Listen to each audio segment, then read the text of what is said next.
Hora de Saúde. Oferecimento Oncológica do Brasil, Centro Avançado de Ensino, Pesquisa e Tratamento do Câncer. Macedo Hospitalar, tradição em tecnologia presente nos melhores hospitais da Amazônia.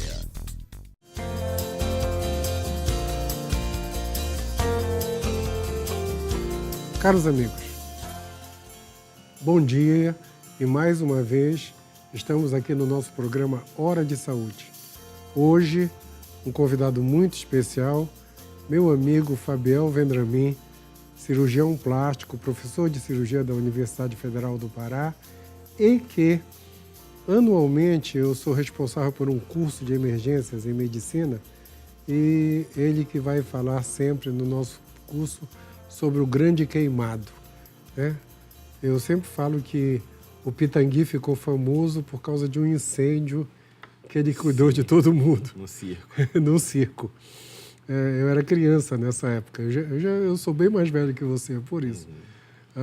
E por isso que ele ficou famoso. Mas, Fabiel, primeiro, obrigado por ter vindo aqui.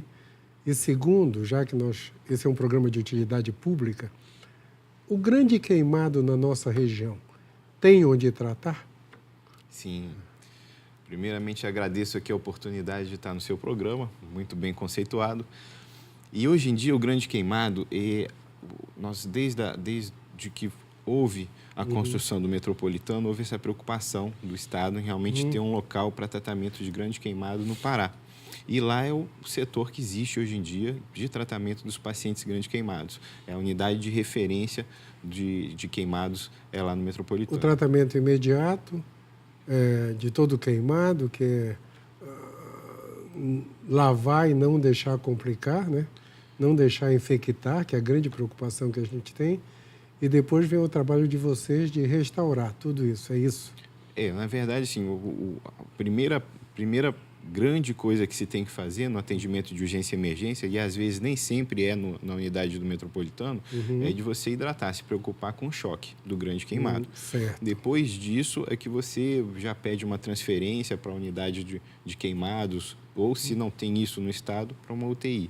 Aí é que você livrou ele da morte. Da morte. Depois disso é que você vai se preocupar também com a infecção que viria depois, ou da insuficiência renal. E fazendo, né, nesse mesmo tratamento clínico, em paralelo, o tratamento cirúrgico, de debridamentos, limpezas, enxertos nos pacientes queimados. Aí, tu comentaste uma coisa bem interessante, Fabiel. O choque no grande queimado, isso é a maior preocupação na hora. Sim. Ele saiu da grande queimadura, tem que ter muito cuidado para ele não chocar e muito cuidado para não entrar em insuficiência renal. Então, essa é uma preocupação de emergência muito importante. Choque, para quem não sabe, pessoal, é quando a pressão da gente fica abaixo do normal e aí tem que tratar como emergência que a pessoa tem risco de vida imediato. Me diz uma coisa, cirurgia plástica no dia a dia que você faz, qual a maior parte é restauradora ou é para ficar belo? A cirurgia plástica, ela tem um pouco dessa divisão, mas ela se mistura. Porque a gente entende que, mesmo a cirurgia plástica estética, ela tem um componente reparador, principalmente do ponto de vista psicológico para os pacientes, para a grande maioria deles. Assim como o estético, assim como o reparador, não deixa de ter o seu componente estético. Na hora que você reconstrói uma mama de câncer, por exemplo, é unidade estética, já que ela não vai amamentar mais aquela mama. Então, tem esse componente estético na reparadora. Então, é uma coisa que se mistura. Nos hospitais públicos é onde a gente mais exerce atividade reparadora. Reparadora. E na clínica particular, na atividade estética. A cirurgia que aquela super atriz fez para restaurar as duas mamas, a Angelina Jolie, aquilo foi para tratar, porque ela tinha risco de ter câncer, e ao mesmo tempo estética. Cirurgia de mama é complicado, tem risco, a maioria das mulheres quer colocar silicone, isso é uma coisa tranquila? Bom, segura? Bastante segura. A cirurgia plástica ela vai trabalhar sempre com aqueles pacientes de baixo risco. Então, o que a gente procura fazer? Justamente fazer todo aquele pré-operatório, mandar para o cardiologista, que cardiologista vai lá estabelecer o risco cirúrgico. Se a paciente tem risco cirúrgico grau 1 ou grau 2 que está controlado, certo, ela pode ser submetida a uma cirurgia estética. Acima disso, ela não vai ser aconselhada de fazê-lo ou vai ter que melhorar o estado clínico dela para que possa realizar.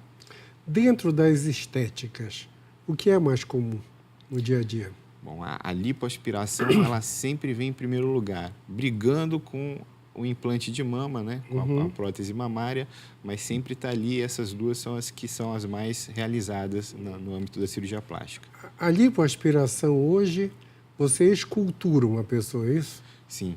Então, é como se fosse uma escultura mesmo. É um trabalho bem artesanal. Para quem observa mesmo a lipoescultura, você vai estar lá trabalhando, retirando a gordura onde você vê que tem os excessos, e pode aproveitar essa gordura, e hoje em dia isso está bem mais... voltou novamente para a moda, né, de você aproveitar essa gordura para estar colocando onde precisa. Geralmente é o glúteo. Então, você acaba conseguindo fazer naquela paciente uma coisa que nem a academia faria, que é mudar o perfil, a silhueta. Mudar a silhueta. Mudar a silhueta. Então, às vezes, ela tem aquele corpo um pouco mais quadrado. Ela emagrecendo ou indo para a academia, ela consegue melhorar o corpo dela, mas sempre vai ser mais ou menos daquele jeito.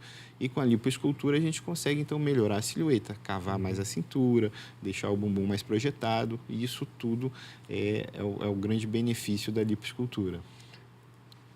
Eu ia perguntar uma coisa de leigo. Tem risco ou o risco é mínimo nisso? O risco é o mesmo das outras cirurgias estéticas, desde que se obedeça o que se preconiza a Sociedade Brasileira de Cirurgia Plástica. Então, quando você tem um limite para você retirar de gordura, em torno de 7% do peso corporal, não pode exceder isso, não é um procedimento cirúrgico de emagrecimento, como às vezes as pessoas confundem, acham que quem tem que fazer lipo é a pessoa que está obesa ou com sobrepeso. Não, certo. Você tem que fazer naquela pessoa que já chegou no seu peso, que vai ideal. Ficar, e aí você vai modelar o corpo dela. Essa é a paciente ideal para se fazer a lipo. E aí ela não vai ter um risco maior. Existe uma idade limite para uma plástica? Superior? Sim. Não. Não. Sempre o professor Pitangui até falava isso. Na verdade, o paciente estando rígido, estando sadio, não é a idade que vai contraindicar. Se ele tiver saúde para poder fazer e vontade de fazer aquela cirurgia. Eu lembro, o Pitangui deu uma aula que eu assisti quando eu era aluno de medicina aqui em Belém, e ele falava uma coisa que me ficou na minha... Eu gravei, ele mostrava o diapositivo de antes, o slide de antes e o slide de depois da cirurgia. Ele dizia assim, olha o brilho no olhar, como mudou quando a pessoa consegue ficar de bem consigo, ficar... eu acho que a cirurgia plástica, todo mundo pergunta para mim, eu faço? Se você quer, tem que fazer. Se você acha que deve, tem que fazer. Você vai ficar de bem consigo. É o número 1 de viver de bem, né? Você ficar bem consigo. Então, eu acho que isso é muito, muito interessante. Eu lembro do Pitangui mostrando, olha a mama antes, olha o nariz, né? Olha a orelha, olha tudo. Comparem o olhar, comparem o brilho do olhar. E imagina, no diapositivo dos anos 70. Né? Então, isso ele dava... que a gente consegue perceber mesmo, Eduardo. Parece que é o outro lado que em outras especialidades não tem. Você vê aquela felicidade, a mudança de comportamento, de roupa que a paciente veste, até de como ela se posiciona. Tem paciente que fica, quando está com a autoestima baixa, ele fica introspectivo, ele nem fala direito. E depois você vê ele se colocando melhor, você vê como ele já entra mais definido, mais decidido. Então, isso daí é um outro lado que a gente fica realmente assim, satisfaz muito ao médico, né, quando percebe isso. Hoje, já que a gente entrou nessa área, eu preciso de algumas informações. Você consegue, na cirurgia plástica, arrumar praticamente tudo? Arrumar a silhueta, tirar a ruga, arrumar o nariz, arrumar o lábio superior, o inferior, ajeitar o queixo, tudo isso. Hoje tudo isso é factível. Sim, é fácil, assim, você consegue mexer em várias coisas, mas existe limite. E o importante é que a gente consiga passar isso para o paciente, saber qual é a expectativa. Existem casos que são muito difíceis, às vezes a gente consegue um resultado que acha que poderia ter sido até um pouco melhor, e a paciente está muito contente com aquilo. E tem outros casos que a paciente já é muito bonita, ela quer melhorar, às vezes, um detalhe, você não consegue alcançar aquilo e você tem um resultado muito bom, não consegue melhorar mais aquilo cirurgicamente e a paciente não está completamente satisfeita. Então, é essa questão de você perceber qual é o que o paciente quer, deseja, qual é a expectativa dele em relação à cirurgia e se você vai conseguir cumprir aquilo ou não. Sempre prometer um pouquinho menos do que você acha que consegue para não ter depois surpresas, né? Uma pergunta assim que sempre chama a atenção de bate-papo no clube. A face do Michael Jackson, por exemplo, aquele nariz arrebitado, ele queria ficar assim ou foi um efeito colateral? Não, provavelmente aquilo foi excesso procurado por ele mesmo. Se a gente acompanhar as fotografias do Michael Jackson é interessante. Parece que tem um momento que estava ótimo. Você chega e diz assim, esse nariz, para um nariz negroide, para um nariz de negro, você conseguiu já o que poderia. E para ele não estava satisfeito. Então ele queria um nariz mais Peter Pan, um nariz mais fininho, acaba encontrando quem faça e aí a coisa passa do bom e já começa a ficar ruim. Então, o bom senso do profissional é que é importante também para dizer, não dá mais para continuar, tá bom aqui, né? A gente vai continuar daqui a pouquinho discutindo, vamos começar com a abdominoplastia, tá? Então, pessoal, por questão de tempo, um instantinho só que a gente já volta.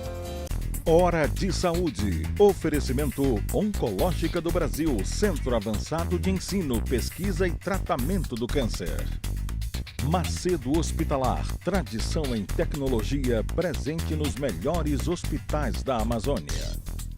Caros amigos da área de saúde, nos dias 2, 4 e 11, dia 2 é feriado, dia de finados, nós vamos realizar no auditório da Faculdade de Medicina da Generalíssima, em frente da Santa Casa, o 7º curso de Emergências em Medicina.